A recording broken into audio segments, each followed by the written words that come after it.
sobre casamento. Bom, existem formas especiais de casamento. Casamento civil, a regra, enfim, habilitação para casar, a cerimônia, o registro, isso daí é a regra. Mas existem casos em que o casamento ele se dá de forma um pouquinho diferente.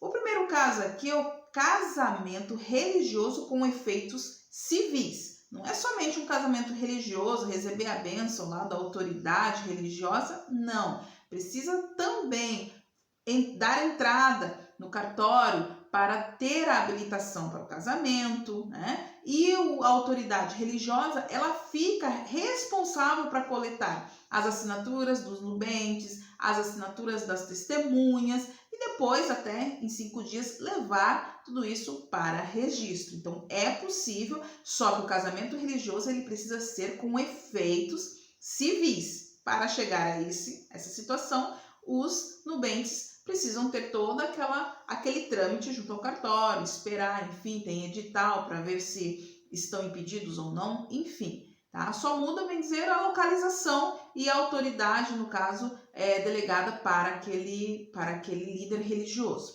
ok? Outra forma de casar, uma forma especial, muito especial, é o casamento nuncupativo. O que é isso? É um caso em que um dos nubentes, ou até mesmo os dois, estão em iminente risco de vida. Estão ali perto de morrer. É possível, sim. Bom, neste caso, não se houve o tempo necessário para se dar entrada na documentação, enfim, e aquele nubente ou aqueles nubentes estão perto ali, estão em iminente risco de morte. É possível realizar um casamento, que a gente chama de nuncupativo, com a presença de 6 testemunhas. Para clarificar, vou dar um exemplo aqui, uma questão hipotética.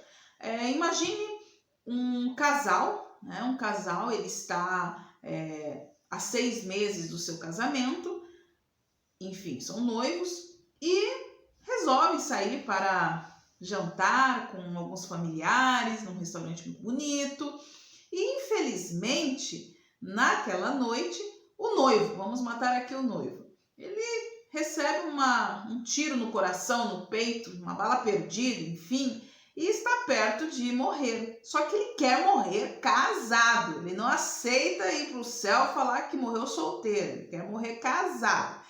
Então aí pode-se, né, nesse meu exemplo, se tiver 6 pessoas que possam testemunhar, então essas testemunhas também têm uma regra, o código traz uma regra que não pode ser parentes, nenhum nem do outro, até o 2º grau. Então, tio pode, se tiver tios ali, amigos, enfim, 6 testemunhas, desde que não sejam parentes, essas testemunhas não podem ser parentes de até 2º grau, né? Se tiver só os pais e os avós, aí tem que procurar outras pessoas, tudo bem? Esse tipo de casamento, as testemunhas, no caso, se comprometem a levar esse ato, essa vontade, isso daí, para o registro, né? Então, é possível, essas testemunhas, elas têm essa possibilidade, mas caso esse nubente, vamos dizer que um só, que é o noivo, né? Agora o cônjuge está em recuperação, conseguiu se salvar, enfim, esse casamento tem validade? Sim, até mesmo esse nubente ele pode ir até a autoridade e ratificar esse ato. Enfim, ele casou ali, houve um casamento nuncupativo, tá? Também pode acontecer um exemplo aqui, mais hipotético ainda, um avião que cai e entre os sobreviventes está um casal, só que agora vamos matar a mulher. A mulher está perto de morrer, enfim, está em iminente risco de vida, muitos ferimentos, e ela também não aceita morrer solteira, ela quer morrer casada, né? E um casal de namorados, enfim, tem que casar, vai casar ali. E há sim essas 6 testemunhas sobreviventes, enfim, até mais pessoas, mas obedecendo isso daí, é possível sim acontecer o casamento nuncupativo. Exatamente isso, tá bom? Tendo 6 testemunhas e realizando a cerimônia, então as testemunhas que testificam, né, a vontade daqueles nubentes, tudo bem? Outro tipo de casamento comum até é o casamento por procuração. Eu já tive da minha família casais que se casaram, um por procuração, enfim. Como assim? É quando não tem a possibilidade de ir, de ir ao cartório e celebrar o ato, né, do casamento. Então pode-se mandar um procurador. Inclusive, ambos os cônjuges, ambos os nubentes, eles podem casar por procuração. Então, eles elencam, né, passam uma procuração pública para um procurador representá-los ali no ato do casamento. Só que se ambos querem casar por procuração, precisam casar por procuração, os procuradores precisam ser distintos. Não dá para uma pessoa representar os dois. Precisa ser procuradores distintos, ok?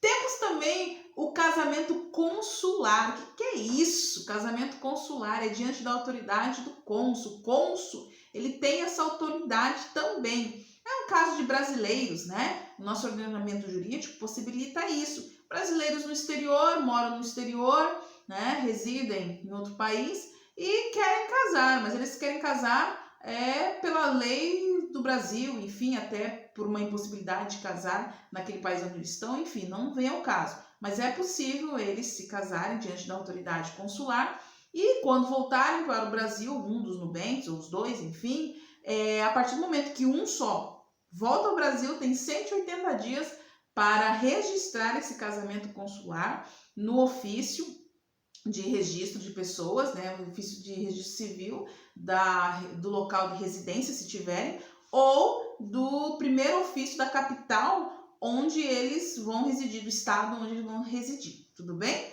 Bom, e por último, nós temos o casamento putativo. O que é esse troço putativo? Casamento putativo, ele se relaciona ao casamento nulo e anulável. Quem não assistiu o vídeo anterior, fica a dica aí, assista lá o vídeo anterior, mas o putativo é, no caso, vamos dizer, irmãos que não sabem que são irmãos, né? Eles se casam. Então, pela regra, é um casamento nulo, porque irmãos não podem se casar. São parentes de segundo grau, né? Então, eles não podem se casar. O que acontece?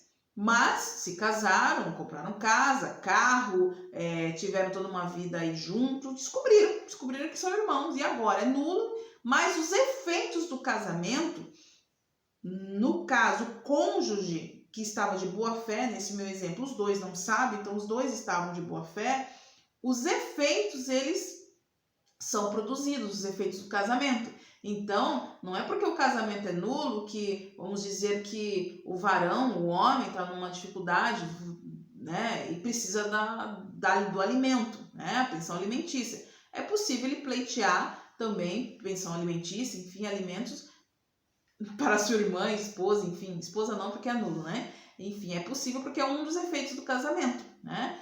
Quando se dissolve o casamento, a questão dos alimentos.